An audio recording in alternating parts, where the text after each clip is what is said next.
Și acum mi-am dat seama că marea greșeală de mindset acolo era percepția lor asupra ceea ce înseamnă să muncești. Pentru că foarte mulți dădeau exemple că nu știu ce, la ce patron îl punea să muncească încă 2 ore în plus. Deci în loc de 8 ore, 10 ore și nu îl plătea suplimentar. Și uite că n-am realizat nicio brânză că am muncit în plus 10 ore. 10 ore față de 8 ore. Sau altul că uite că eu am avut 2 joburi în paralel și nu am progresat prea mult în viață. Da? Și mi-am dat seama că oamenii consideră că munca este efectiv. Munca de execuție. Te duci la job și zice, trebuie să faci facturi.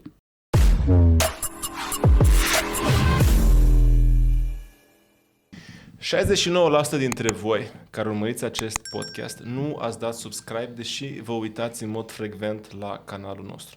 Așa că dacă te-ai bucurat vreodată de ce informații și ce invitați am avut aici de seamă alături de noi, fă-mi, te rog, un favor și apasă pe butonul de abonează, de subscribe, pentru că în felul ăsta ne ajut să facem acest canal să devină și mai puternic, să aducă oameni și mai faini aici, cum este și invitatul de astăzi, și anume Valentin Nedelcu. Bine ai revenit la noi!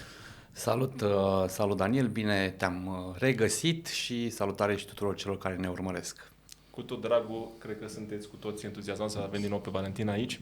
După cum bine știți, Valentin Nedelcu este artizanul celei mai mari comunități de educație financiară din România. Se numește Știința Banilor și a ajuns, as we speak, la 90 și 2.000 de membri.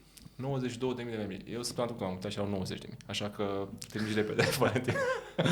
Cred că s-ar putea ca până la sfârșitul săptămânii să batem spre 100.000, așa că nu bătem în cuie nici această cifră de 92.000. Deci, aproape 100.000 de oameni din România care urmăresc pe Valentin și care se educă financiar. Ăsta este un lucru bun. Da, pentru că dacă ne uităm acum câțiva ani, nu prea exista acest concept de educație financiară în România. Nu prea exista, nu prea era promovat. Acum avem emisiuni la TV, avem conferințe, avem articole în presă despre investiții, despre gestionarea banilor. Hai să zicem că despre partea asta de gestionarea banilor existau articole în presă și existau, să zicem așa, exista content, materiale și înainte, însă de, să zicem, 5-6 ani, partea de investiții e destul de prezentă în tot ce înseamnă online și media și presă și chiar și la televizor, ceea ce nu se întâmpla înainte de, nu știu, 2016-17.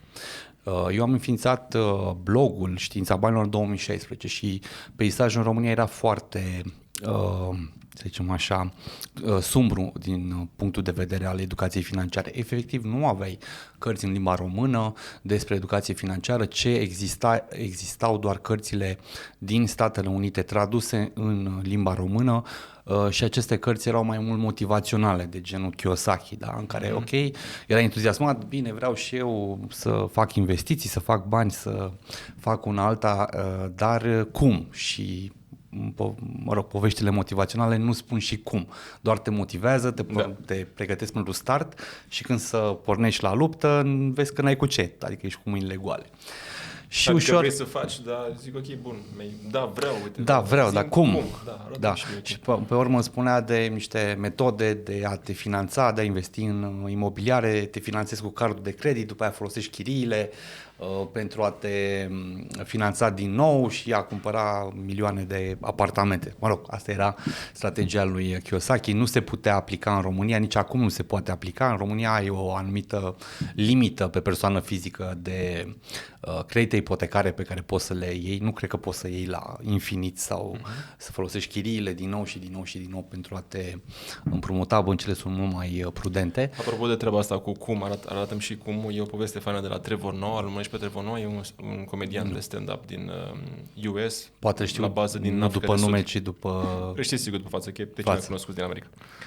Și spune așa că el a copilărit în Africa de Sud și în Africa de Sud, venită după apartheid, îți dai seama contextul istoric acolo, și li se tot spunea, nu venim să vă dăm peștele direct, vă învățăm doar să pescuiți. Da. Știi? Și zic, bine, ok, învățați-mi, dar știi, noi nu avem undiță. Nu poți să ne dai și o undiță. Da.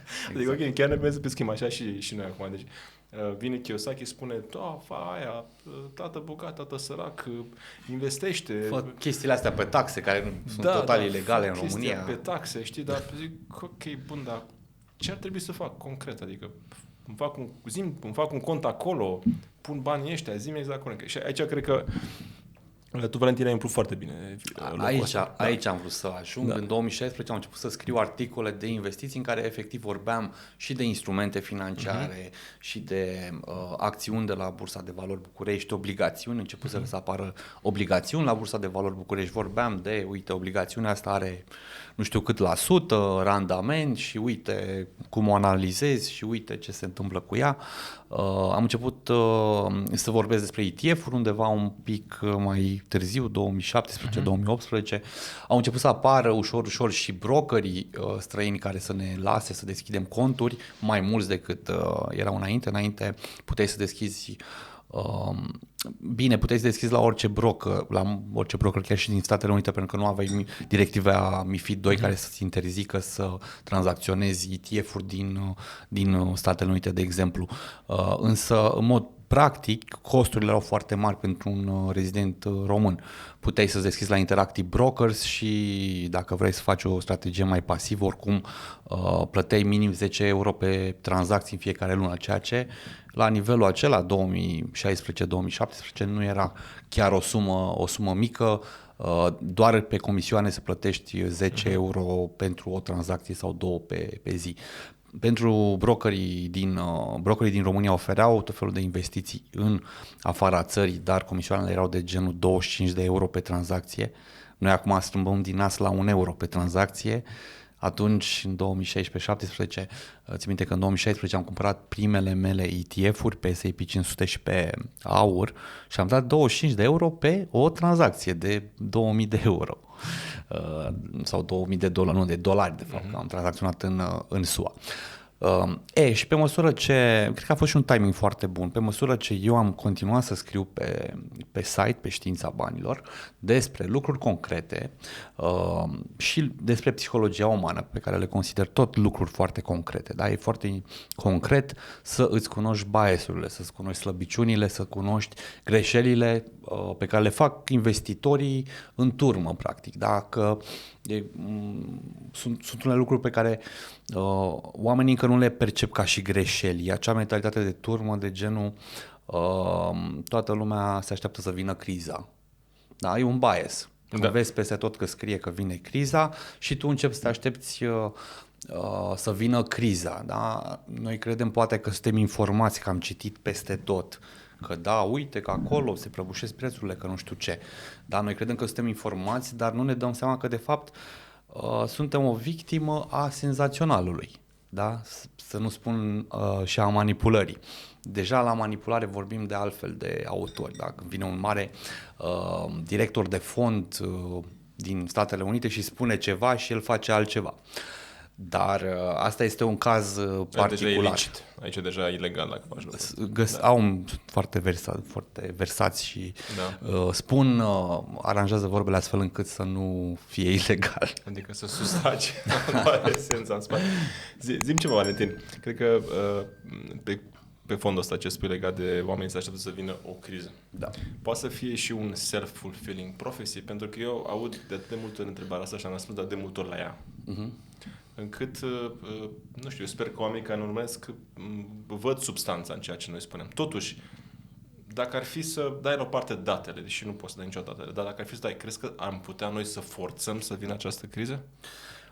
Culmea este că atunci când se așteaptă toată lumea să vină o criză, nu vine. Și asta s-a demonstrat foarte persistent după marea criză financiară din 2007-2008, când oamenii au avut un șoc, că chiar atunci a fost o criză mare, da? A și durat mult, efectele cel puțin au durat încă 3-4 ani și pe urmă, la orice zguduitură, oamenii se așteptau din nou să vină o criză și mereu folosesc și acum se folosește termenul ăsta de comparație, o să fie mai rău ca în 2008, știi? Și n-a mai venit niciuna atât de gravă, a venit pandemia care a fost a fost fulgerătoare, a avut un impact mare asupra economiei undeva la un trimestru, 2 trimestre, da? După care s-a redeschis economia. A fost, să zicem așa, o criză medicală mai mult decât o criză economică. Am avut o perioadă inflaționistă în 2022 care în niciun caz nu pot să spui că a fost o criză, a fost nici măcar recesiune economică n-am avut, decât foarte, să zicem, tehnică, 2 trimestre de scădere în anumite țări, dar n-a fost nici măcar recesiune economică. A fost o economie mai lentă, să zic așa, și cu inflație mai mare. Da, România Deci care a crescut economic. nu am avut o criză, în adevăratul sens al cuvântului, după anul 2008-2009 și totuși în fiecare an oamenii se așteptau. Deci oamenii se așteaptă și se întâmplă rare ori atunci când oamenii se așteaptă. Da? E tocmai invers, adică în loc să fie autoprofeție, practic te aștepți la criză și ea nu vine și după aia când nu te mai aștepți, s-ar putea ca atunci să vină. Deci, în mod ironic, de fapt, faptul că tu te aștepți la o criză te face să fii un pic mai prevăzător și în momentul în care n-ai atât de mare încredere în viitor, îți ții cumva cheltuielile mai sub control. Da? Și asta înseamnă că cumva tu ajungi să nu se întâmple o criză majoră, pentru că nealimentând consumul și neumflând, să zicem, o bulă inflaționistă pe asset-uri, nu ai neapărat un trigger, un activator principal pentru o criză. Exceptând situația în care vine un caz de forță majoră, că alea sunt declanșatoare de criză și asta, chiar cum spui tu foarte bine, nu pot fi prevăzute. Adică nu poți să te aștepți că o să vină o inundație mare și de asta o să avem o criză, o să vină un război sau așa mai departe. Nu te poți aștepta la asta. Asta vine și that's it, știi? Eu cred că sunt factori pe care efectiv nu putem să-i cuprindem. Sunt foarte mulți factori cu impact masiv pe care nu putem să-i cuprindem cu mintea noastră și nici măcar mari investitori nu pot să le cuprindă. Atât de multe date sunt. Da? Adică cum poți să cuantifici impactul AI în economie? Că nu știi care va fi. Da? L-ascultam pe Harari ieri chiar pe subiectul ăsta și era întrebat de Steven Bartlett de la The Diary of a CEO de ce joburi vede potențial de luat în calcul pentru peste 30 de ani dacă ar fi să-ți crești copiii acum pentru, să zicem, trendul pe care îl vede peste 30 de ani. Și răspunsul lui Harari a fost nimeni nu știe. Pentru că impactul AI-ului chiar este prima dată în istoria omenirii când nu poți efectiv să-l cuantifici. Nu poți dai seama ce impact o să aibă în economie, în joburi, efectiv nu poți să dai seama. Cred că au mai fost schimbări tehnologice care au avut impact masiv. Motorul cu aburi. Da, dar știai că o să ai nevoie de ingineri. Acum cu AI-ul nu știi ce o să ai nevoie. Adică peste 30 de ani la viteza cu care crește AI-ul nu poți dai seama că o să ai nevoie de un inginer AI. Că nu știi ce poți să facă AI-ul. Da, e într-adevăr ceva ce nu poți să anticipezi.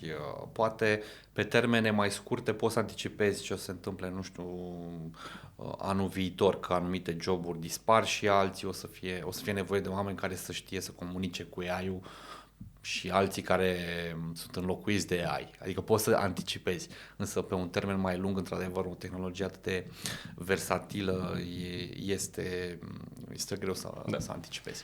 În acest context de volatilitate, Valentin, ești și mai în măsură, probabil, din România, cel puțin zona de educație financiară din România, să răspunzi la întrebarea: investim în 2024 sau mai așteptăm?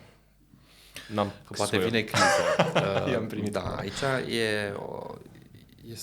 răspunsul este legat foarte mult de filozofia mea de investiții. Eu sunt un investitor diversificat, da?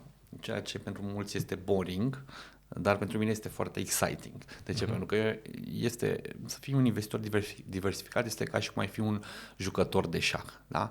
Jucătorul de șah are și pioni, are și turn, are și regină și mai multe piese care fac lucruri diferite. Unele piese sunt mai defensive, altele mai ofensive. Astfel încât, dacă întrebi un investitor diversificat ca mine, investim în 2024, este ca și cum e cu piesele de șah în față și îl întrebi, joci sau mai aștepți? Pe ce să mai aștept? Joc, da? Și în funcție de context, adică de mișcările adversarului, o să mut tura sau tura o las pe loc sau joc calul sau fac o rocadă și așa mai departe. Deci investim în fiecare an. Noi avem identitatea de investitor, noi asta facem, cum adică să nu investim? Acum contează în ce investim, pentru că Una este să identifici foarte multe active ieftine de risc și să spui, da, investim în 2024 și cumpărăm numai acțiuni, pentru că o să facem iarăși 40%, cum am făcut la BVB anul trecut. Alta este să investești poate în active mai defensive. Și titlurile de stat sunt parte dintr-un portofoliu de investiții. Eu, de exemplu, în a doua parte a anului trecut, mi-am făcut un stoc destul de mare de titluri de stat. Da? Am profitat de dobânzile mari, atât în RON cât și pe ETF-urile pe titluri de stat din SUA. Am profitat de dobânzile mari și m-am pregătit cumva de momentul în care activele de risc, acțiunile în mod special, s-ar putea corecta. De ce se corecteze? Pentru că au crescut, e simplu. Da? Nu înseamnă că vine o criză sau intrăm în bear market. Orice crește, la un moment dat se mai și corectează. Chiar pe un trend ascendent, și în imobiliare se întâmplă la fel, pe un trend ascendent, da? Ai cum? 3 pătrățele în sus, una, două în jos, 3 pătrățele în sus, una, două în jos, da? Și la trendul descendent la fel, nu scade liniar, da? Scade un pic, mai crește, sunt acele false breakouts, da? Adică ok, hai că își revine un pic și după aia iarăși se prăbușește și mai jos. Anul 2024 este un an în care acțiunile nu mai sunt atât de ieftine cum erau în 2022. Sunt deja un pic mai scumpe decât media, cel puțin pe Statele Unite sunt peste media istorică, ca și multipli de evaluare. BVB-ul iarăși a crescut destul de mult, cred că a ars o parte din potențial, mare potențial, dar nu atât de mare ca anul trecut. Da? Anul trecut a avut indicele BET Total Return undeva la cât 40%, adică un an excepțional. Nu cred că ne mai așteptăm la un astfel de an. Mai degrabă mă aștept la un an ușor pozitiv, un an în care avem alegeri în Statele Unite în noiembrie, deci nu mă aștept ca guvernanții din Statele Unite, cei care dictează destul de mult mersul economiei, să aibă grijă să nu facă lucruri negative care să afecteze piețele financiare pentru a nu pierde electorat, și e logic, da? Pentru că ai niște zeci de milioane în Statele Unite, 10 milioane de adulți care au pensiile lor, da, speranța lor pentru o bătrânețe liniștită, investite la bursă. Dacă ne gândim un pic mai în detaliu, până și noi românii, mulți dintre noi sunt cât 7-8 milioane de persoane care contribuie la fonduri de pensii, pilonul 2 sau pilonul 3. Până la urmă și noi începem să fim doar un pic legați de evoluția burselor, da, și economiei în general. Cu cât economia e mai bună, cu atât o să avem și noi o bătrânețe mai bună. În SUA lucrul ăsta este masiv. La noi este noi încă depindem de politicianul cutare care o să ne dea pensii sau mai mari sau mai mici. Ei nu depind de politicianul cutare care să le dea pensii mai mari sau mai mici, ci depinde de politicianul actual care să facă economia să meargă și să nu strice lucrurile la bursă, da? Să nu strice companiile private, să nu le supraimpoziteze ca să le omoare acțiunile și creșterea. Exact, creșterea și dezvoltarea. Ai spus de imobiliare, ai spus de acțiuni, imobiliare, ai spus de BVB, pe obligațiuni nu am intrat, dar zi-mi te rog de imobiliare. De imobiliare.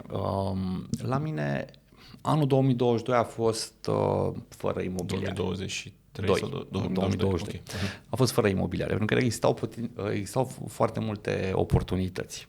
Da, companiile de IT din Statele Unite au fost cele cu care am avut o relație foarte pasională în 2022 și le-am cumpărat, am trecut peste orice regulă de risk management, adică am intrat mai mult decât îmi propusesem. Efectiv, am fost îndrăgostit de prețurile la companiile de IT mari, mă refer la Big Tech, mai ales Facebook, Meta. Eu având Microsoft, probabil. Microsoft și Google și astea trei. Microsoft a depășit Apple? Am văzut. Și este o companie fantastică, Microsoft, și care a dovedit că poate să reziste în timp foarte mult, cât are istorie, nu știu, 30 ceva de ani. E o companie foarte veche care face performanță de foarte mult timp. 2022 nu a fost un an în care să mă uit la imobiliare. Dobânzile erau în creștere, iar alte active erau foarte atractive. 2023 m-am bucurat de ce am făcut în 2022. Da? Ce s-a întâmplat în 2023? Prețul imobiliarelor, cel puțin cele din București care mă interesează pe mine cel mai mult, a cam bătut pasul pe loc. Au scăzut un pic câteva luni, după aia au mai crescut câteva luni, numărul de tranzacții a fost foarte mic, a scăzut cu cât 60%, 50, 60, 70%, majoritatea tranzacțiilor s-au făcut pe cash, deci prețurile au stat pe loc. Pe de altă parte, chiriile au crescut cu 10-15%, cred că. An la an, da. Adică An la și an. în 2022 și în 2023. Exact, deci chiriile au crescut destul de mult, astfel randamentele la închiriere s-au îmbunătățit, da, având prețuri constante și chirii în creștere, randamentele s-au îmbunătățit foarte mult, plus că avem un an în care prețul imobiliarelor a stat pe loc, deși în mod normal n-ar fi trebuit să stea pe loc. Deci am avut inflație, ceea ce înseamnă că s-a devalorizat moneda. Deci imobiliarele s-au corectat de fapt cu rata inflației cel puțin, chiar dacă prețurile au rămas pe loc. Chiar cu, cred că 13% avem raportul pe ultimul trimestru pe care l-am scos pieței și îți zic acum imediat cu cât s-au corectat, dacă ajustez cu inflația. Dacă ajustez cu inflația. Dacă avem acest indicator și îl mărim, chiar îl promovăm. T3 2023, deci pe ultimul an, da? A fost minus 6%. Minus 6% pe și un. minus 4,7% în 2022. Și avem un 10%, peste 10% corecție în ultimii 2 ani, în condițiile în care chiriile au crescut în ultimii 2 ani cu cât? 20 plus 25%, cam așa. Da. 20-25%. Asta ce înseamnă? Înseamnă că randamentul din investiția pentru închiriere a crescut destul de mult. Pe de altă parte mai înseamnă un lucru. Faptul că noi aveam un trend ascendent al prețurilor imobiliarelor, care a fost reactivat în 2022, a avut o mică perioadă de corecție în pandemie, după care s-a reactivat acel trend de creștere. Da? Un trend care a fost curmat brusc de războiul din Ucraina, cu tot ce a venit, în special cu partea de inflație și materiale de construcții scumpe și dobânzi mari. Deci când ai dobânzi mari. Plus scăderea încrederii în viitor, că e un lucru foarte important. Eu cred că dobânzile mari au fost, de fapt, cele care au pus în cap numărul de tranzacții și prețurile. Dar vezi și tăvălugul ăsta de știri negative peste tot, i-a făcut pe mine să se gândească, stai puțin, lumea nu mai e așa de liniștită cum era înainte, cum o știam eu, hai să mai stau un pic cu banii deoparte, știi? Și asta a contat, dar într-adevăr dobânzile sunt prima, pentru că însă România, pe piața imobiliară, în mod ironic, nu depinde așa de mult de credite. Ai spus mai devreme că majoritatea tranzacțiilor fac cu cash, atunci contează foarte mult și indicele încrederii în economie, în total tranzacții și atunci astea două când se deblochează o să crească. E și impactul psihologic masiv. Ok, nu depindem atât de mult de credite, dar creditele reprezentau un anumit procent semnificativ din tranzacții. Da? 40%. În București erau 70%. Nu, este mai jos. Mă refer în 2021. În 2021... Înainte să crească dobânzile. În 2021 România era 49% credit, în București era undeva spre 60%. Da. Acum suntem la cât 30%. Acum suntem în București în 2023 la 48%. 48. Și au scăzut foarte mult tranzacțiile cu credite, pentru că a existat și impactul ăsta major, că eu mi-am credit cu dobândă la rond de 3,9% și acum, dacă calculez cu dobânda variabilă, ajungi la 9, 8 și ceva, 9 și ceva. Încă da. Dar băncile s-au orientat bine, au venit cu niște dobânzi fixe pe 3-5 ani. Dar oricum sunt pe la 5 ceva.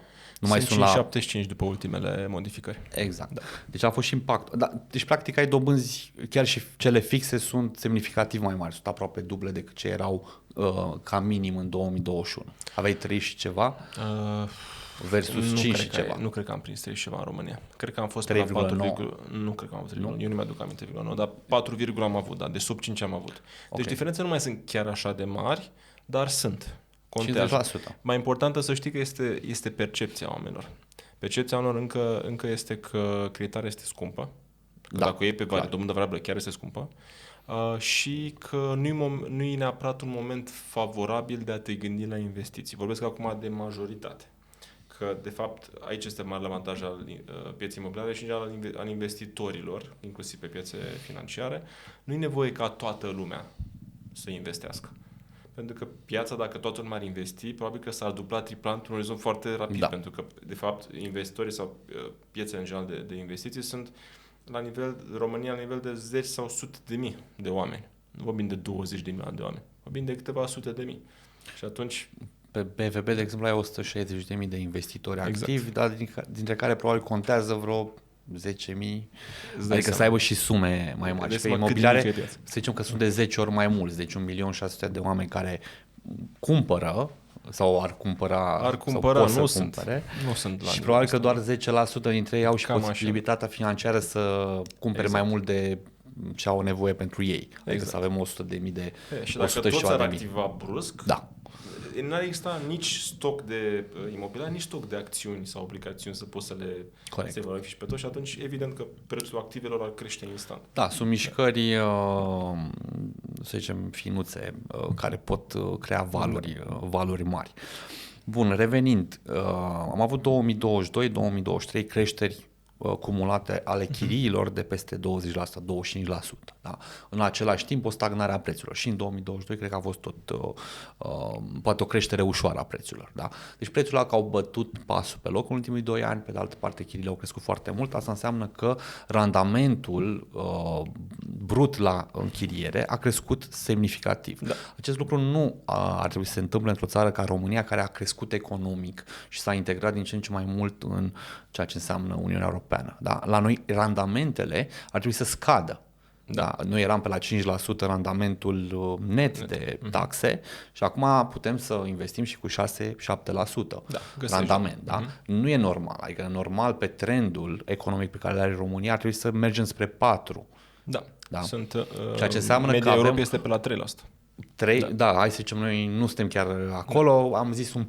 Da? Ceea ce înseamnă că avem o potențialitate de creștere a prețurilor imobiliarelor neconsumată destul de mare. Cu ceea ce s-a întâmplat până acum, nu cu ce dezvoltări mai avem noi pe viitor, dezvoltări economice, infrastructură, siguranța țării și așa mai departe. Deci pe potențialitatea neconsumată în ultimii 2 ani, eu cred că imobiliarele au de recuperat niște procente sau zeci de procente bune. Atenție, nu e sfat de investiții, eu așa investesc, adică eu când vorbesc despre ceva, eu pun banii acolo, ca drept dovadă că am și cumpărat un apartament, până că l-am contractat în decembrie și probabil că o să mai fac acest lucru pentru încă câteva imobile și în 2024.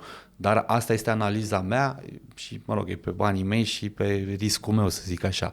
Nu vreau să contrazic marea masă de oameni care așteaptă criza sau care spun că România se depopulează sau că e nasol în România.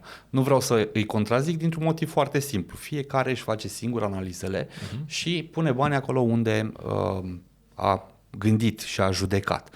Pe de o parte. Pe de altă parte, se poate întâmpla ca cineva care tot anticipează prăbușirea României, a economiei și așa mai departe de 7-8 ani, să se întâmple un Black Swan, care, atenție, este impredictibil, să se întâmple într-un an să aibă dreptate. Și acum, dacă fiecare an pariezi pe ceva, pe, nu știu, între negru și roșu, tu pariezi de fiecare dată pe roșu, la un moment dat o să cadă la ruletă roșu, nu? Da. Așa e și o să vină criza. Păi o să vină. Am spus eu, a venit lebăda neagră și... Da, tu spui din 2018. Da, nu numim persoane, dar numim poziționări. Și noi gândim la fel. Cred că poți să spui și lucruri pozitive și lucruri negative și despre piața imobiliară, și despre piața bursieră. Și am și multe lucruri negative de spus despre piața imobiliară. Cred că este corect abordarea. Ia-ți deciziile pe baza informațiilor pe care le dobândești și atunci documentează cât mai mult și pe baza cunoștințelor pe care le ai adânci pe sectorul sau industria respectivă. Exact. De exemplu, eu fiind activ în real estate, în mod natural sunt mai vested, cum spune englezul, în real estate. Undeva pe 96% din investițiile mele personale sunt în imobiliar. Tu care ești mai activ în zona și o cunoști mai bine zona financiară, ești mai investit acțiuni, pe titluri de stat, pe instrumente financiare. Dar și tu diversifici către real estate, cum și eu la fel diversific către acțiuni, obligațiuni, inclusiv internaționale. Faptul că eu sunt specializat pe piața bursieră că sunt investitor de 19 ani pe piața bursieră. Asta nu înseamnă că nu-mi place să fac bani din alte active. Am inclusiv un portofoliu de cripto, unde nu pot să zic că sunt, adică nu pot să te învăț nimic despre cripto decât că există și că se numesc Bitcoin și Ethereum și cam atât. Da. Însă am recunoscut, să zicem, o mișcare psicologică care mișcă această piață și nu înseamnă că mi-e rușine să fac bani pe partea de cripto. Chiar dacă nu este preferința mea și neapărat specializarea mea acolo. Eu mi-am vândut cripto după ce am făcut de adevăr bani și eu cu cripto, dar nu le înțeleg și prin urmare mi se pare că nu e după modul meu de a face lucrurile, și anume să înțeleg ceva ca să pot să pun banii acolo. Aș vrea să mergem mai departe, că mai avem câteva întrebări și, mă rog, câteva mai multe, probabil că nu o să apucăm să intrăm prin toate. Mai dacă voi cei care ne urmăriți aveți întrebări, scrieți-le în comentarii și personal o să-i scriu lui Valentin să ne ajute cu răspunsul sau o să răspund chiar eu sau colegii mei. Uite o întrebare foarte bună. Ce putem învăța din punct de vedere investițional din 2023 și putem să folosim mai departe în 2024-2025? Deci, practic, ce putem învăța din anul care tocmai a trecut? Ce putem să învățăm? Putem să învățăm că predicțiile specialiștilor rare ori se adeveresc. Da? La început de 2023 erau foarte multe predicții că bursa o să crească puțin, cu câteva procente, că o să avem recesiune poate severă sau poate medie, n-au avut de niciun fel recesiune. Da, și predicțiile specialiștilor nu se adeveresc de cele mai multe ori. Da, asta trebuie să învățăm și nu înseamnă că sunt incompetenți sau rău intenționați neapărat, ci înseamnă că există mult mai mulți factori masivi la nivel global care influențează mersul economiei, mersul bursei, mersul pieței imobiliare. Sunt factori pe care efectiv nu poți să-i prevezi, nu poți să îi cuprinzi cu mintea, cu calculele, cu diverse, nici măcar cu, nu știu, agregatoare de calcul, de supercomputere de calcule. Adică sunt prea mulți factori, da? Suntem 8 miliarde de oameni în lumea asta, sunt aproape 200 de țări, da? Toate fac importuri, exporturi, unii mai bubuie pe alții, unii mai bubuie niște cargo-uri, niște mai blochează nu știu ce canal, da?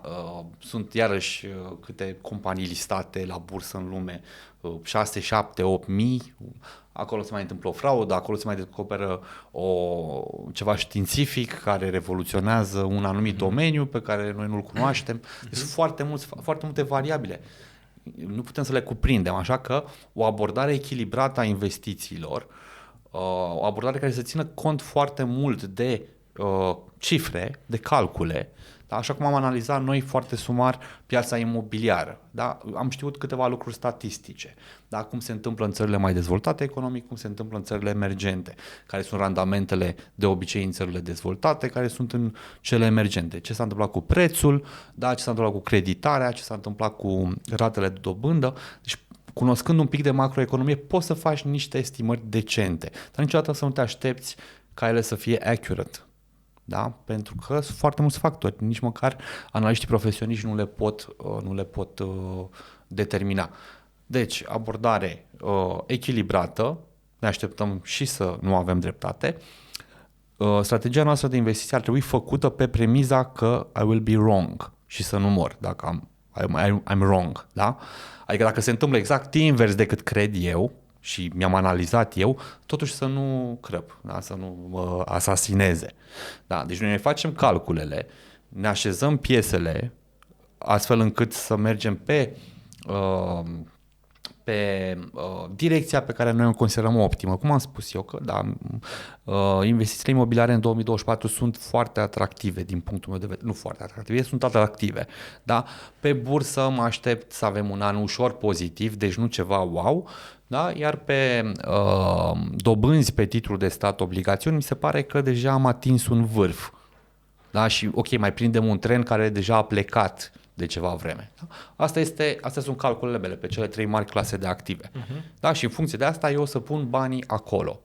Adică mai mult pe imobiliare, și pe locul 2 pe acțiuni și pe titlul de stat e mai degrabă pe hold. Asta este strategia mea. Acum, cum asigur că dacă nu se întâmplă exact invers decât mă așteptam eu, cum asigur că dintr-un nivel financiar ok, nu ajung pe străzi, da?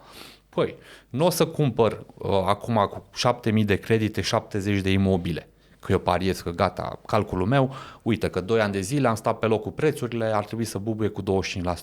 Nu o să mă creditez să-mi pun gaj pe casă și pe tot ca să iau 70 de apartamente, că poate mă îmbogățesc. Bine, mă îmbogățesc și mai tare sau cum, da? De asemenea, nu o să-mi vând eu acțiunile pentru că, da, poate că dacă cresc cu 6% anul ăsta nu e mare brânză pentru mine. Nu le las acolo, dacă mă înșel și mai avem încă un an cu 30%. Da? Și dacă se corectează bursa, ok, am titlurile de stat, cumpăr cu titlurile de stat. Dacă scad imobiliarele, ok, mai cumpăr 2-3, nu 70. Scad, asta este. Iau chiriile, iau. Da? Așa, sunt mai mici chiriile, da, asta este. Cool. Sunt curios de părerile voastre. Lăsați comentarii, vă rog, în acest video la ceea ce a spus Valentin. Sunteți de acord cu el? Sunteți de acord cu noi sau nu? Și dacă nu, de ce? Și dacă da, de ce? De ce nu? Vreau să facem un pas în spate. Acum, Valentin, pe tine te pasionează ca și pe mine partea, să o numim așa, pe larg, psihologică a investițiilor și anume zona de mentalitate, de mindset. Da. Și tu vorbești despre asta. Uite, o zic așa direct, cum o dat și colegii mei, dar are mai multe implicații.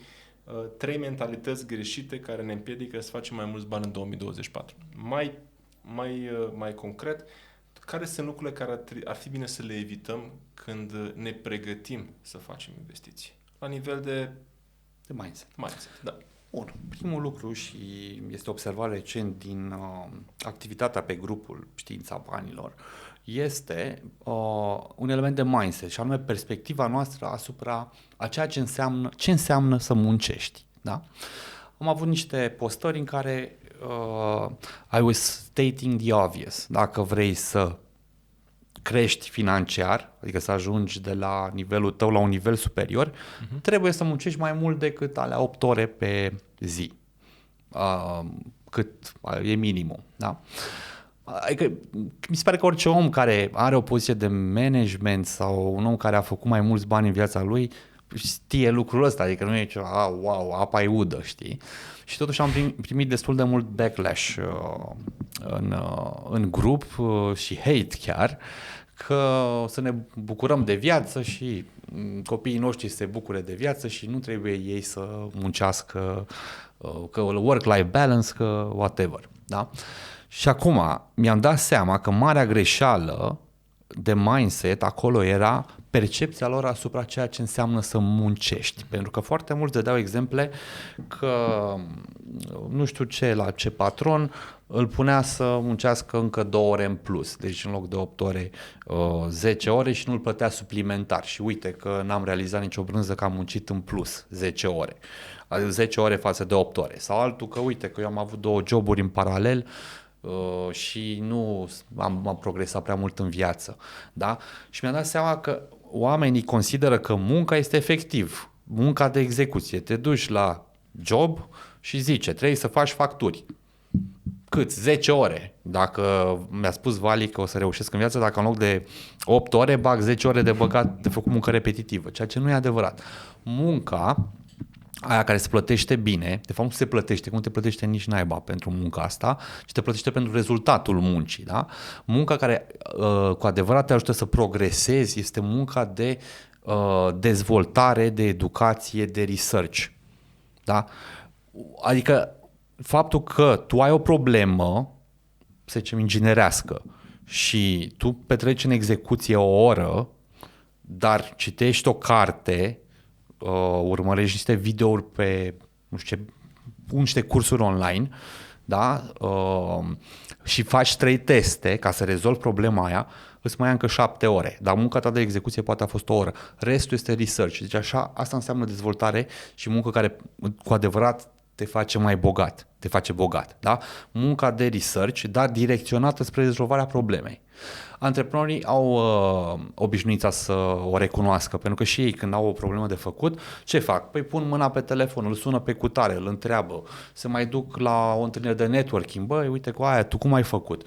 Mai pun mâna, recomandă cineva o carte, citesc o carte. Deci cum fac ei? Nu fac educație pentru cultură generală, hai să știu și eu mai multe despre management. Nu, ei au o problemă de management punctuală și fac muncă de cercetare și research și dezvoltare pentru a o rezolva. Dacă tu ești mai tânăr, să zic așa, și cineva, ca să ai nevoie să trăiești, da? Cineva te plătește 8 ore ca să rezolvi niște lucruri, da? Care sunt poate repetitive, trebuie să le faci, că altfel nu îți plătești întreținerea și mâncarea, da? Dar dacă rămâi acolo, ai făcut munca de execuție pentru a primi mâncarea de post și bani de haine și eventual o ieșire în oraș, nu o să progresezi financiar. Trebuie că pe lângă alea 8 ore să mai pui încă 2-3 de muncă din asta de dezvoltare. Da? Poate pe un proiect personal de business, poate ca antreprenor în businessul respectiv. Cum să fac lucrul ăsta mai bine, cum să rezolv această problemă, cum să dezvolt această, nu știu, linie de business și așa mai departe. Deci asta este 1. Percepția asupra muncii. 2. Mentalitatea de victimă, de care cred că spun în fiecare an. Pare simplu, dar nu este atât de simplu să-ți dai seama că ai mentalitate de victimă. Ca idee, nobody cares dacă ești nedreptățit în lumea asta. O să fii nedreptățit, clar, 100%. Dar gândește că tu ai nedreptățit pe alții. Faptul că tu existi. Asta este problema națională.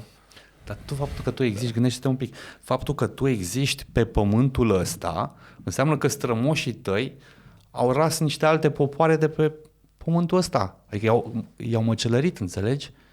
Oricât de vai că e nedreaptă. Păi stai liniștită că așa este lumea, e nedreaptă. Da?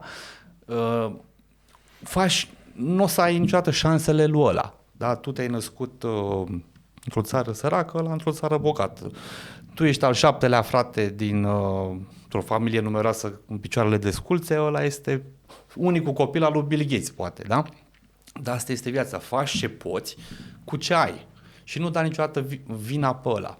Da, guvernanții sunt și buni și răi. Câteodată fac lucruri bune, câteodată mai fac și lucruri bune. Da? Să nu mai construiesc niște străzi, niște... Există un film pe Netflix, pot să spun că toată lumea a fost să știe Netflix, care se numește Life on Planet Earth, așa mi-am și adus aminte despre filmul ăsta, care spune că lumea naturală, din care facem și noi parte, by the way, adică oamenii nu sunt niște ființe divine. Care parte din ecosistemul Pământului. Parte din ecosistem și suntem niște mamifere, ca să vezi, by the way.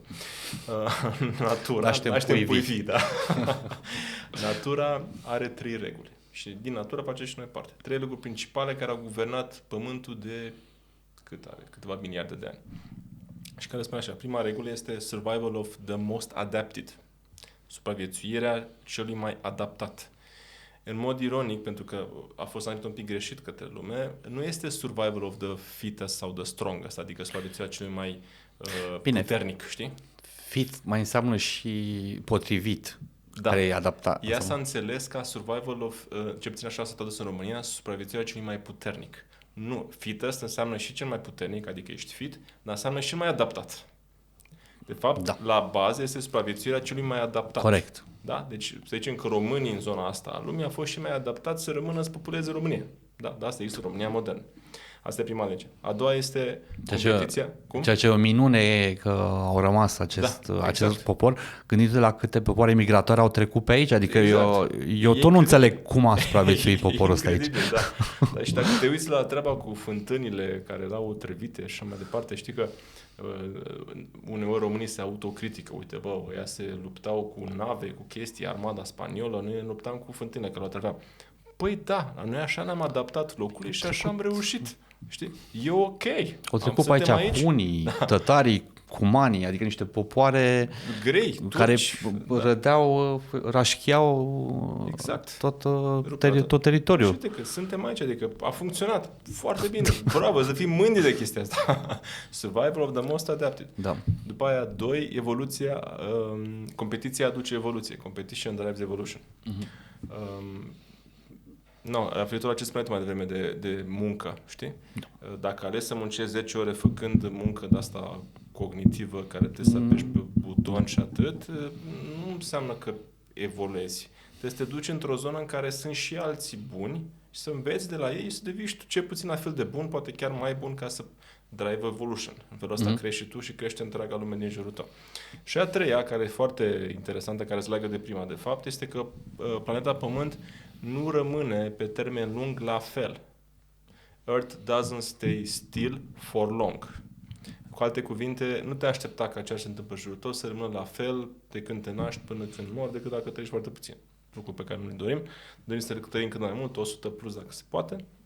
Și probabil că se poate. Și atunci să ne așteptăm că omenirea și România și orașul în care locuiești arată într-un fel astăzi, va arăta într-un fel peste 10 ani, va arăta într-un fel și mai diferit peste 20 de ani și tot așa. Să nu mai spun că la nivel de regiune se schimbă lucrurile chiar mai repede. Da? Mulțumesc pentru faptul că am să fac acest interviu, chiar îl ținem așa în mine, așa că continuă, te rog, am rămas la mindset-ul 2 legat de victimizare. Perspectiva asupra muncii, care înseamnă să includem în partea de muncă cea mai importantă componentă și anume partea de research, dezvoltare, învățare cu scop. Da, învățarea nu se face doar cultură generală, hai să urmăresc un curs sau un YouTube, în timp ce, nu știu, mă relaxez. Nu, învățarea este muncă. Da. E cu un pic de transpirație, e cu concentrare, e cu scop. Da? Focus. 2. Mentalitatea de victimă. Viața e dreaptă, nedreaptă, nu contează. Do your best. Fă ce poți tu mai bine cu condițiile pe care le ai. Apropo de fântâni. Da. Pentru că nu te ajută dacă dai vina pe unul sau pe altul, te ajută doar că te descarci tu un pic. Dar de evoluat nu te ajută. Ok, dacă vrei să stai într-o situație frustrantă și din când în când să-ți descarci frustrarea înjurând pe unul și pe altul și după aia să rămâi acolo, iar să te descarci un pic, dar tu rămâi acolo, îți asumi. Păi eu sunt un frustrat și sunt o victimă și când nu mai pot să-mi suport frustrarea, încep să înjur pe ăla de pe online, pe ăla care are un grup de Facebook, pe Daniel că vrea să vândă imobiliare, pe Bogdan că nu știu ce vorbește acolo despre indicatori și nu-mi plac mie sau în loc să folosească salariul median, folosește salariul mediu, care salariul median nu poți să nu știi. Deja pentru avansați. Da, mă rog. Deci, poți să găsești, poți să fii un om care să fie în victimă, un om intelectual. Și astea sunt cele mai, cum să zic, adaptabile victime. Că îți spun niște lucruri încât tu poți să crezi, ia uite mă, victima asta chiar are dreptate, adică într-adevăr toți l-au defavorizat pe el, el merită să fie bogat, frumos, să aibă gagici și Lamborghini, dar uite că reptilienii nu l-au lăsat, da? Deci poți să faci un om foarte inteligent poate să construiască foarte frumos o chestie, că el e victimă sau ceva. Dar problema este că el o construiește în primul rând împotriva lui. Câtă vreme stai în starea de victimă, nu poți să avansezi spre ceea ce îți dorești. Și ai și o viață nefericită, dacă nu, ești frustrat.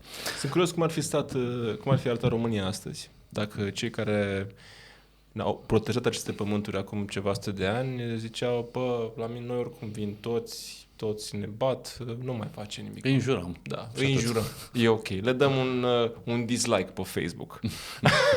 Cum fi arătat oare? Din păcate, noi am cam avut mulți astfel de oameni. Da. Adică noi știm pe Ștefan, pe Mircea cel Bătrân, câțiva conducători care au contat, să zic așa, dar pe lângă ei, la unul din ăsta care a stat în picioare, au fost alți 9 care au stat în genunchi. Da.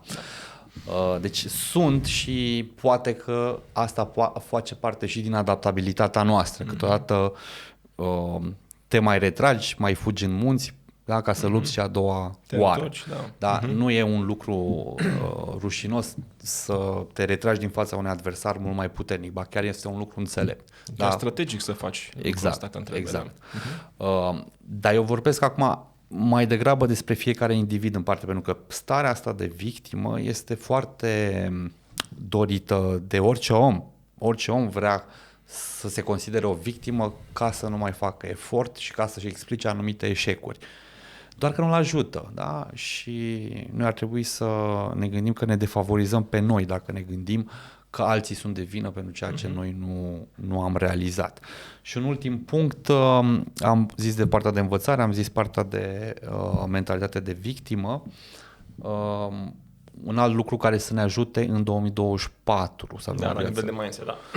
Trei mentalități greșite care ne împiedică să facem mai mulți bani. Trei mentalități. Despre uite, cum se față de muncă și apoi nu știu dacă este neapărat o mentalitate, deci este legată foarte mult de ego, de o îndrăgostire prea mare de noi, de cât de deștepți suntem și cât de mult avem dreptate.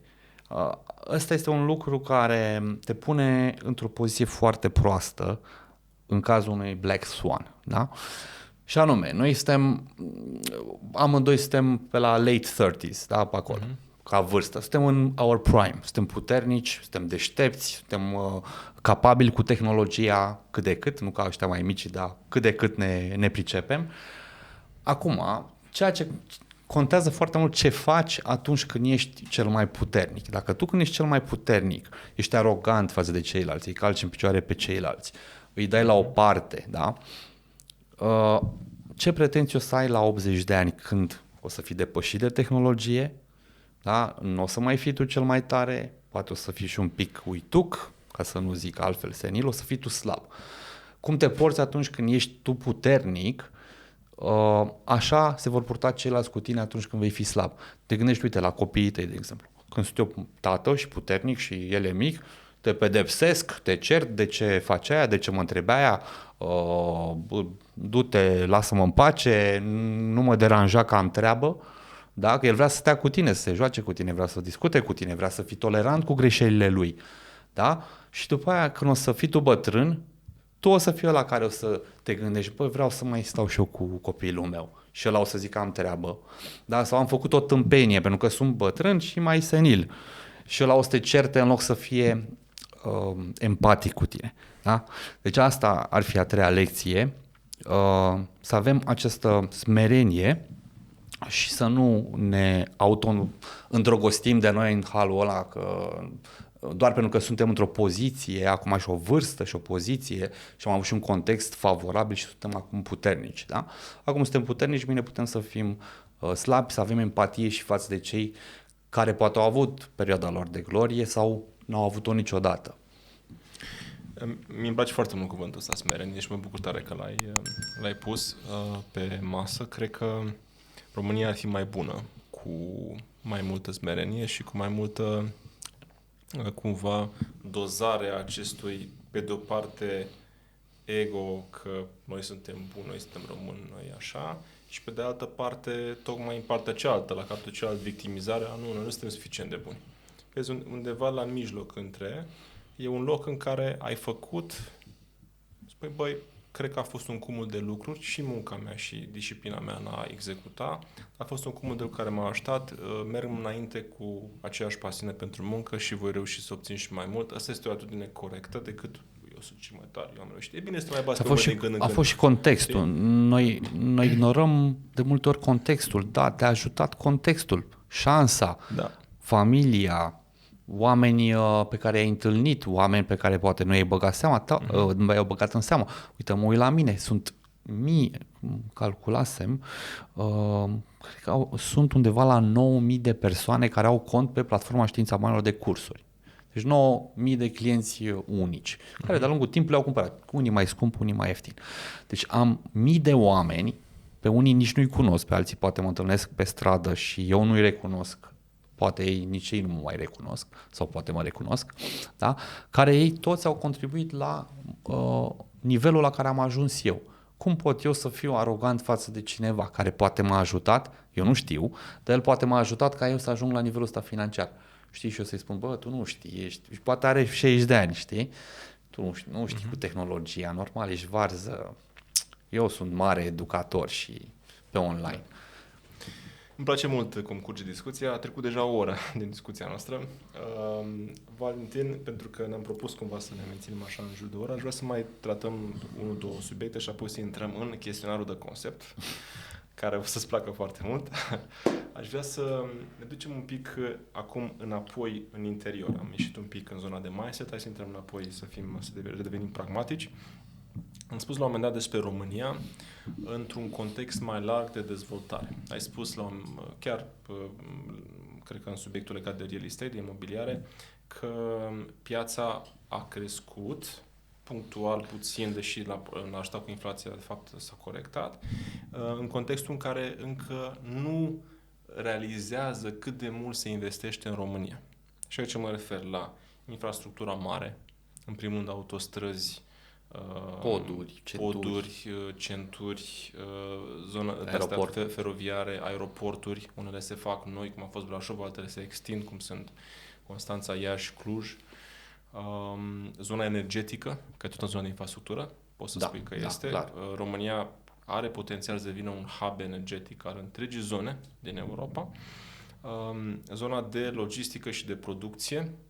Sunt companii care vin aici în așteptarea intrării României în Schengen, care, by the way, se întâmplă de la 1 martie sau de la 1 aprilie. Suntem oficial în Schengen pe cale aeriană și pe cale maritimă. Și să aștepte și încheierea războiului din Ucraina, care va necesita multe resurse care vor veni inclusiv pe această rută din România spre Ucraina. Aceste lucruri încă oamenii nu le percep. Eu văd așa un pic o situație, un pic la alt nivel, într-adevăr, vorbim totuși la nivel de țară, dar e oarecum similar cu situația metroului din București în Drumul Taberei. Pentru cei care nu locuiesc în București, Drumul Taberei este un cartier în vestul orașului care mult timp a fost cea mai aglomerată zonă din oraș pentru că nu avea o infrastructură de transport în comun rapidă, cum este metroul, de exemplu. Cea mai aglomerată din punct de vedere rutier, altfel cartierul e destul de aerisit. Da, din punct de vedere rutier mă refer, dar aglomerată ca trafic, da. Altfel, da, e un cartier care mult timp pentru București a fost un cartier frumos. Și a început mare investiție metrou din Drumul Taberei, care pleca din Drumul Taberei, mergea până la Eroilor, o stație din centru. Și a durat mai mult timp decât era planificat, ca mai toate proiectele de infrastructură din România, sau majoritatea, dacă mai nu o să fac și înainte să fie termenul îndeplinit. Și la un moment dat oamenii au început să creadă că nu o să mai fie metroul ăsta niciodată. Tot apăreau probleme. Cailor. Exact, tot apăreau probleme. Ba se prăbușea un plafon pe la Eroilor, ba se întârzia cu nu știu ce, asta care face găuri, era să zic, care sapă în adâncime, tunelul, da. Și a tot întârziat. La un moment dat, într-un final, metroul era gata, urma să fie lansat. Eu mă uitam pe prețurile la imobiliare. Dau des exemplul ăsta și vedeam că nu se schimbă nimic în Drumul Taberei, adică prețurile rămâneau la fel istoric. Sau mă rog, se ajustau foarte puțin. Foarte subevaluat. Zic, n-are cum. Oamenii știu că o să fie metrou de la data X, sigur o să vezi acum cum o să explodeze. Și nu se schimba nimic. Știi? A ajuns cu o zi înainte să se deschidă oficial. Era anunțat. De mâine o să aveți metrou, puteți intra în el. Da. Nici o schimbare. În ziua în care s-a deschis. În ziua în care s-a deschis, de-abia atunci a început să crească piața și în decurs de câteva luni a crescut cu 20%. Ce concluzie am tras eu? Românii, efectiv, nu au încredere că România se dezvoltă. Până și bucureștenii, care sunt că au acces poate, spre de un oraș poate mai îndepărtat, într-o zonă să zicem, exterior României, totuși au acces la informații. Deci aici se întâmplă multe lucruri. 20% din PIB sau nu, mai mult. Nu, e mult mai mult din PIB aici în București. Și uite că n-au crezut. Deci, efectiv, eu cred că când vedeau știrea, o să fie metrou, nu, metrou. De 12 ani anunță. Metrou, anunță, nu știu că nu o să fie niciun metrou. Fiți voi sigur că în ziua în care trebuie să se deschidă metrou, nu o să fie metrou, știi? Și de-abia când a văzut, chiar e metrou, uite, am intrat în am mers cu el, am mers în centru cu metrou, ești nebun, da, e incredibil. De-abia atunci a început să reasă puțin, că zona mea e bună. Am metrou, uite, cobor în metrou și ajungi până în centru. Tot cu mașina merg. Nu mai pot să-mi... La job. Da. Tot cu mașina merg la job. Nu pot să mai îmi dai doar 70.000 pe apartament, îmi dai 90.000 începând de astăzi. Dar eu tot cu mașina merg la job. Da. Nu cu metrou, că e puțin circulată. Da, pe acum e mai ok. Mai puțin circulată. Acum să mergi mașină. Dusă treaba asta la nivel de țară. De asemenea, deci românii nu cred în viitorul României. Și când te uiți pe hartă și vezi că București urmează în 2 ani de zile să fie legat de Siret, de granița cu Ucraina, pe autostradă, spui, autostradă Moldova? Nu o să fie așa ceva. Și uite cum Moldova stă pe loc așa subevaluat și așteaptă. Noi vedem la firul ierbii, noi lucrăm în Bacău și în Botoșani, două orașe care nu sunt primele din Moldova. Primele din Moldova sunt Iași, Suceava, Galați și poate cam atât. Da. Să nu se supere cei din Piatra Neamț, da. Și acolo e așa o expectativă. Oamenii nu văd încă, Bacău chiar o să ajungi până în București în vreo 2 ore jumate. Acum faci 4. Încă nu-și dau seama. Ei, când își vor da seama, dintr-o dată, companiile, activele imobiliare, diversele oportunități, o să crească ca valoare. Cum vezi tu treaba asta în acest context? Adică noi acum vorbim de o piață imobiliară care crește puțin sau stagnează și vorbim de o piață bursieră care a avut o creștere mare în 2023, dar a venit după niște ani de 1-2 ani de așa. Da, 2022 a fost un pic pe minus, vreo 5-6%. Exact. Plus că am avut un context favorabil cu prețul la energie mare, indicele BET e compus din companii de energie și bănci, ambele au fost favorizate, băncile de dobânzile mari, profituri mai mari, prețul la energie mai mari. Întrebarea mai simplă este cum va arăta România din punct de vedere investițional cu această hartă a infrastructurii și a dezvoltării economice de care am spus mai devreme? Putem fi europeni la nivel de Europa de Vest și fizic, dar și ca mindset și ca valoare activelor? Sau mai e un drum până acolo? Și aici sunt două lucruri. Progresul se întâmplă, indiferent că noi îl vedem sau nu. Da? Și acum poate marea parte a populației nu progresează, dar nu este nevoie ca mare parte a populației să progreseze, e nevoie ca un anumit procent de elită, să zic așa, un 15-20% să progreseze și la un moment dat ceilalți să se trezească că progresează, vor, nu vor. Da? Plus că suntem în parte din Europa și din Uniunea Europeană și practic este această convergență spre media, da? Când vorba aceea, stai la masă cu 4 oameni mai deștepți decât tine, mai îți crește și ție IQ un pic. Nu? N-ai cum să nu se le legești de tine ceva. Adică poți să fii prost bâtă, mai prins și tu câte ceva, mai începi să gândești tu mai altfel. Plus că niște reguli mai departe de asta, sunt niște reglementări pe care reguli, nu poți să faci chiar haiducie așa cu fonduri europene. Exact. Cum o să arate România? Întrebarea este cum o să arate România. O să arate România din punct de vedere investițional, devine atractivă sau și mai atractivă? Sau mai avem niște pași România este și a fost, de cât, cred că facem deja 10 ani în care a fost Eldorado pentru investitori.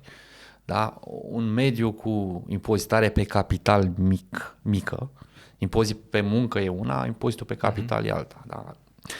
În principiu, impozitul pe capital înseamnă impozit pe banii pe care investești. Impozite pe tranzacții imobiliare au fost și zero, da? Foarte mulți ani. Impozit pe câștiguri la bursă, impozit pe micro-întreprinderi, chiar și impozitul pe profit, corporate tax 16% nu e prea mare, adică e ok. Și dacă te uiți în ultimii 10 ani, noi avem o creștere a produsului intern brut incredibilă, adică de la 100, în 2012 aveam 180 și ceva de miliarde de dolari produs intern brut, în 2023 trecem de 300 de miliarde. Nu avem încă datele oficiale, dar în 2022 am fost la 300 de miliarde. 2023 suntem deja peste. Deci o creștere de cât 30 și ceva la sută în 10 ani a produsului intern brut. Salariile medii pe economie au crescut foarte mult de la cât erau în 2010-2012, nu știu, 400 de dolari, 400 de euro salariul mediu, acum e aproape 1000 salariul mediu. Deci am avut o creștere mare, stimulată foarte mult de integrarea în Uniunea Europeană, 1. 2. De fiscalitatea mai redusă și 3. Cred eu și de acest spirit cumva de hustling al antreprenorilor români, al românilor în general, chiar și oamenii care s-au dus în străinătate să muncească, au investit și în România. Am avut o perioadă în care am crescut accelerat. Părerea mea este că România începe să se așeze dacă nu se întâmplă un eveniment foarte negativ, un Black Swan care să reașeze contextul geopolitic. Deci dacă lucrurile geopolitic rămân așa cu NATO și UE, România va crește în continuare, dar într-un ritm mai lent. Ușor, ușor, pe măsură ce ne dezvoltăm, oportunitățile de a face mulți bani în România de către cei care nu au deja mulți bani, o să fie din ce în ce mai mici. Se ridică un pic bariera. Se ridică bariera, se ridică taxarea, apare impozitare progresivă, cum vrei să scoți un pic capul, da? O să înceapă să te bombardeze, să staie aripile din toate părțile. Da? Că așa se întâmplă într-o societate mai, să zicem, socialistă, mai dezvoltată, cum este în vestul Europei.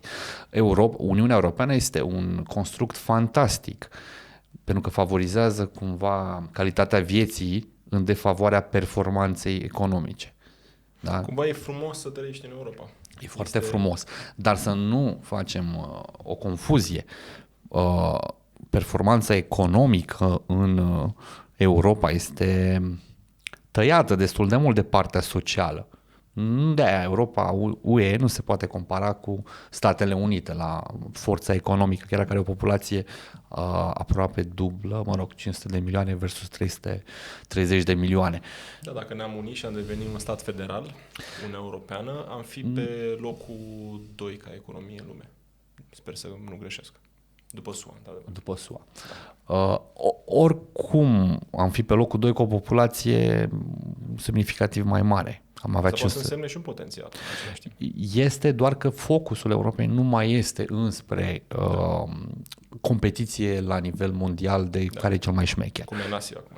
Exact, cum încearcă China și s-ar putea să cadă în cap rău de tot. Sau India nu cred. echilibrată. E mai echilibrată, da. Și are șanse mai mari să... Bine, nu cred că detronează Statele Unite în următorii 50 de ani, dar mă rog. Sunt niște trenduri în care și ei urcă destul de bine. Urcă, dau mult de urcă. Au produs intern brut pe cap de locuitor de ceva $3.000 pe cap de locuitor.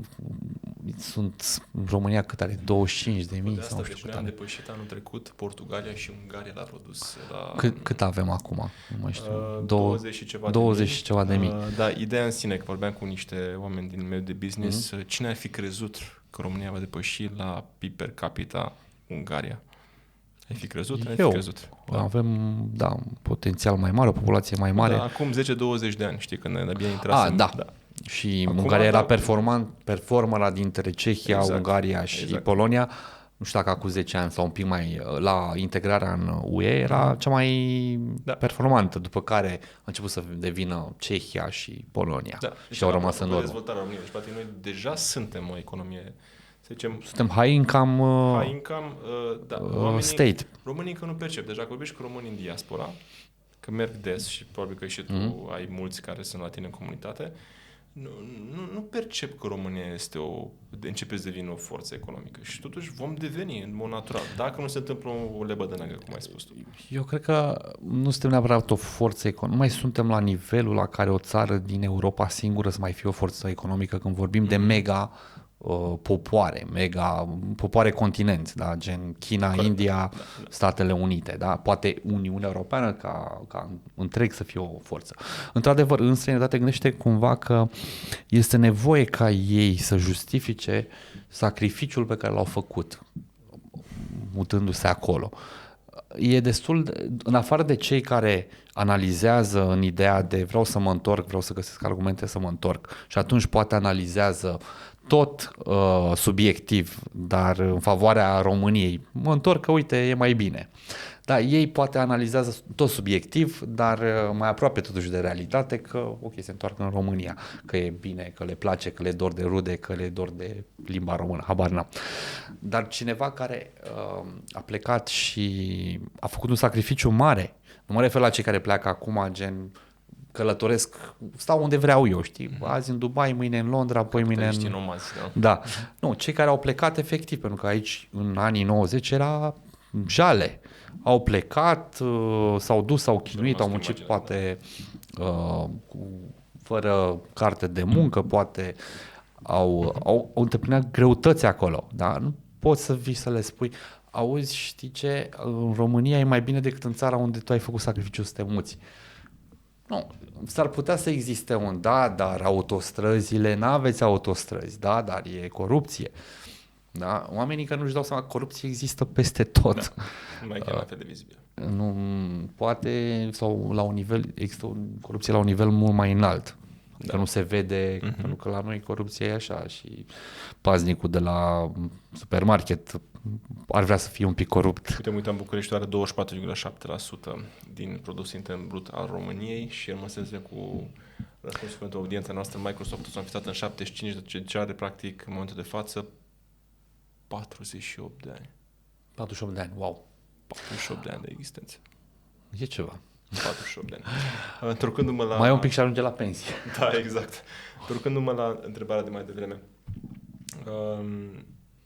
E clar că România se duce către un trend vestic. Deci devenim un stat european. Da. Și exact. pe măsură ce devenim un stat european, asta vreau să spun, o să adaptăm și noi devenim un stat european, vestic, mentalitatea din vestul Europei e diferită de cea din Statele Unite, diferită, ea sunt hustleri.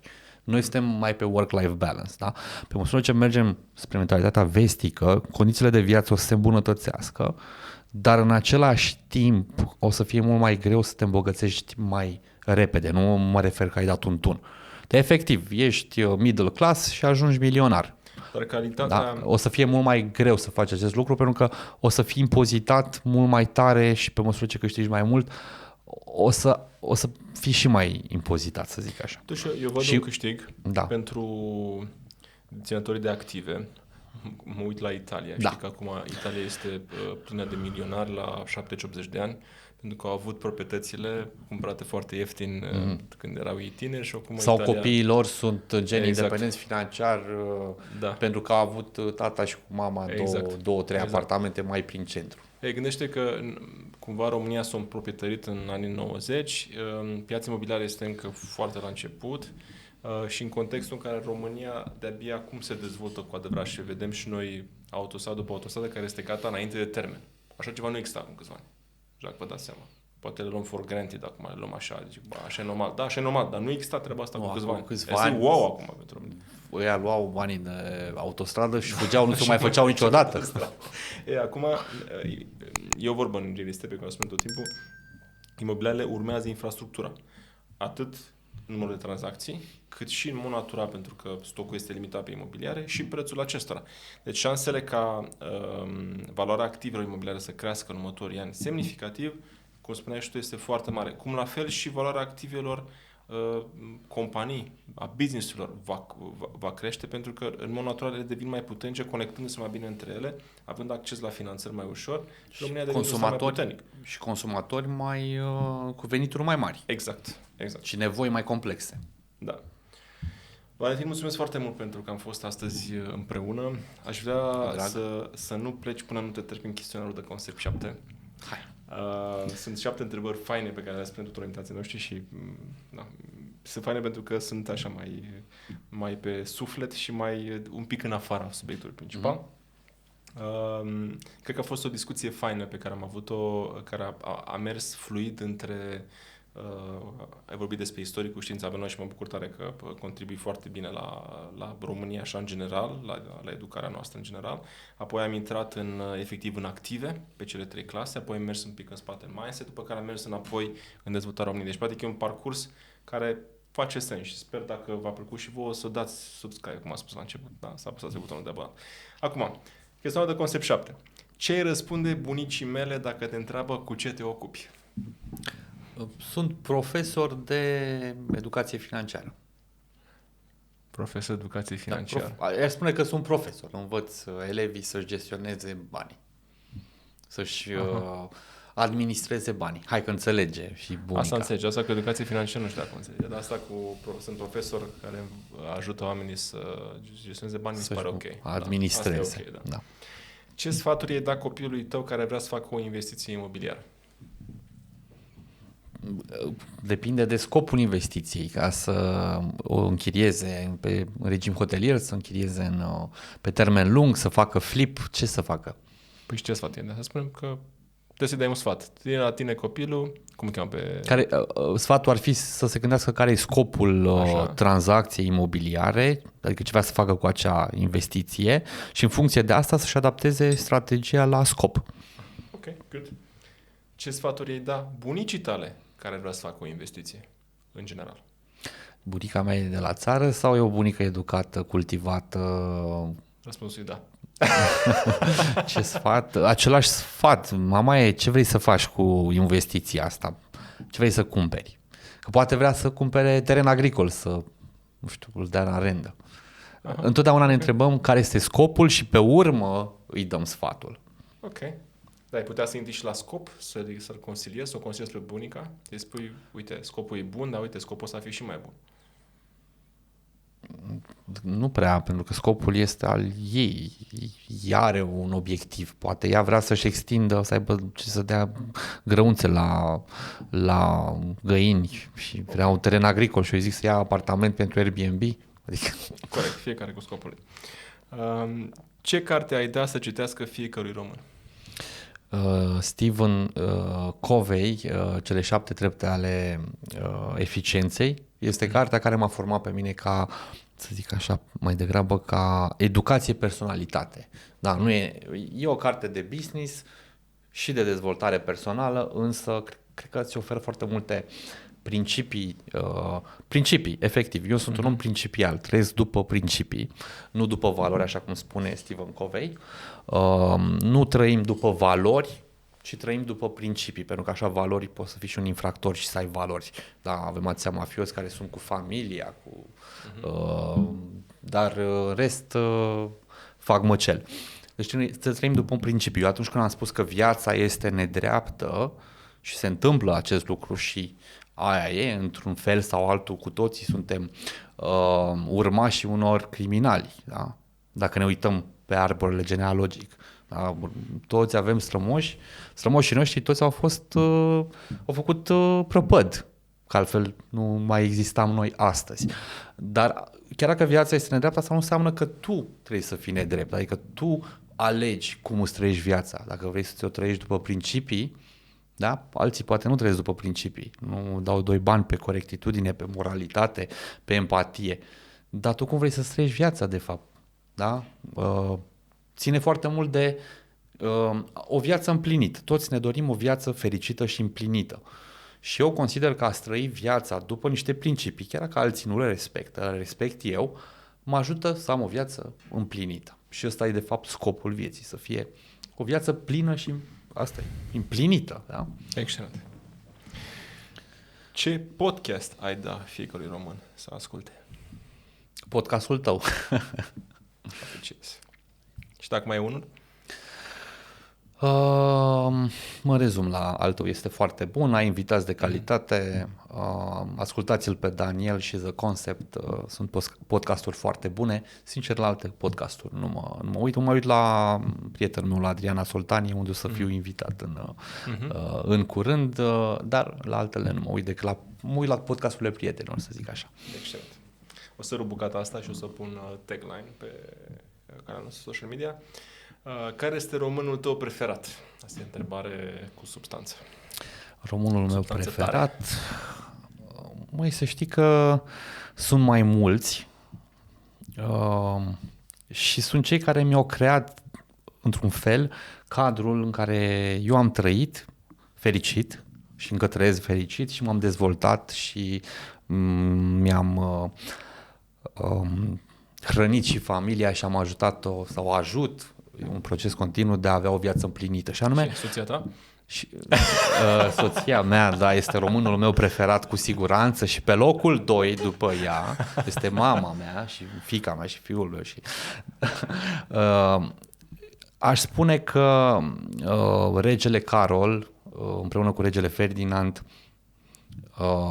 și Cuza, cei trei care au pus bazele acestui stat în care noi trăim și ne dezvoltăm astăzi România. Da, fiecare România cu etapele lui, cu războiul de independență, cu unirea principatelor, cu războiul de independență și după aia cu România mare așa cum o știm astăzi. Ei sunt românii mei preferați, chiar dacă dintre ei sunt nemți, dar ei au făcut teritoriul în care eu trăiesc acum și mă dezvolt și să le sunt recunoscător și nu știu dacă sunt neapărat preferaților, dar le sunt foarte, foarte recunoscător că astăzi trăiesc aici datorită deciziilor lor și conducerii lor. Foarte frumos. Mi-a plăcut răspunsul lui Valentin. Dacă m-a plăcut și vă dați un high five. Și ultima întrebare, Valentin. Europa, America de Nord sau Asia? Sau altceva?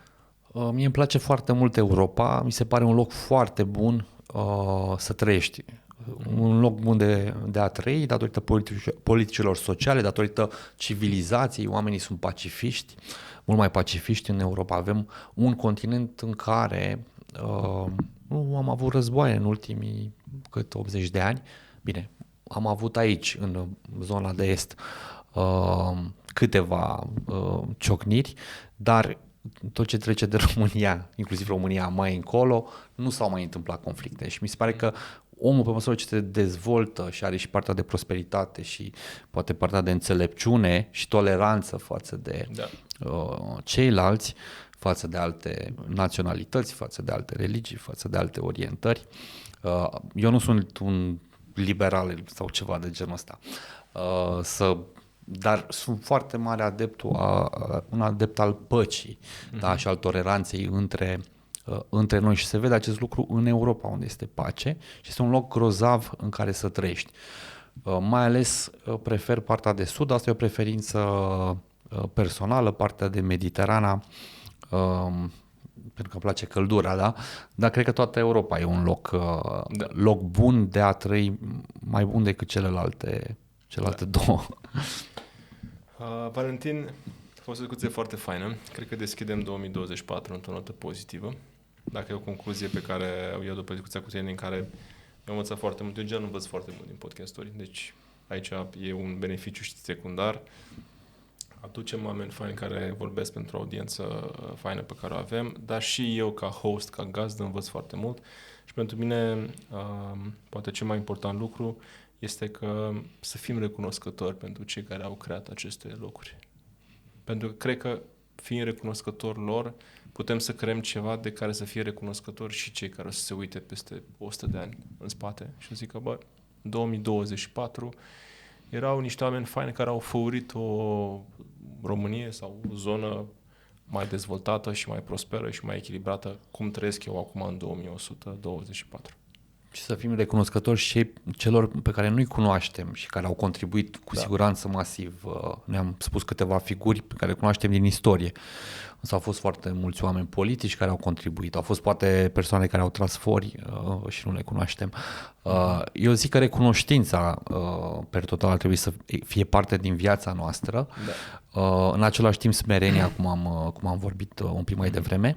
Și în al treilea rând, cu ce rămân din acest podcast și o discuția cu tine care mi-a făcut mare plăcere, a fost această idee a recunoștinței și contribuții și a unei vieți trăite după niște principii, chiar dacă ceilalți n-au principii și they don't give a fuck. Da? Abia acum mi-am dat seama cât de important, deci în discuția noastră mi-am dat seama că da, tu dacă trăiești după niște principii s-ar putea să fii defavorizat, că alții n-au nicio regulă și nicio reținere, dar până la urmă asta contribuie foarte mult la a trăi împlinit. E mult mai ușor să ai succes, să ajungi în poziții mari, să faci bani, decât să trăiești o viață împlinită. Da? Prima este faci reguli clare, ai niște reguli clare, poți să ajungi la succes financiar, însă asta cu viața împlinită este de fapt o artă. Da? Și mi-am dat seama în discuția asta cât de important este ca viața asta împlinită să se trăiască și ce mare impact este într-a avea o viață împlinită să ai un set de principii pe care să le urmezi, chiar dacă ceilalți nu le urmează. Mulțumesc, Valentin. Fiți lumina care vreți să fie în lume. Urmăriți-ne, abonați-vă la acest canal pentru că vom avea invitații alături de voi și cu ajutorul vostru din ce în ce mai fain. Pe Valentin o să-l reinvităm și reinvităm de oricâte ori Dorim să facem lumină și mai mare în zona de educație financiară. Vă invit să-l urmăriți pe Știința Banilor, să vă abonați la newsletterul lui. Eu îl citesc cu plăcere de fiecare dată și chiar îi dau și un feedback atunci când văd ceva fain care îmi place. A fost chiar de curând o super lecție și pentru mine, în modul în care a pus problema. Urmăriți-i pe ai noștri care fac lucruri, pentru că facem lucrurile bine și țineți capul sus cu încredere, pentru că România are un viitor fain cu comunitățile faine pe care le creăm în jurul nostru. Valentin, mult succes în 2024! Mulțumesc, mult succes tuturor! Toate bune! Ciao! Ciao!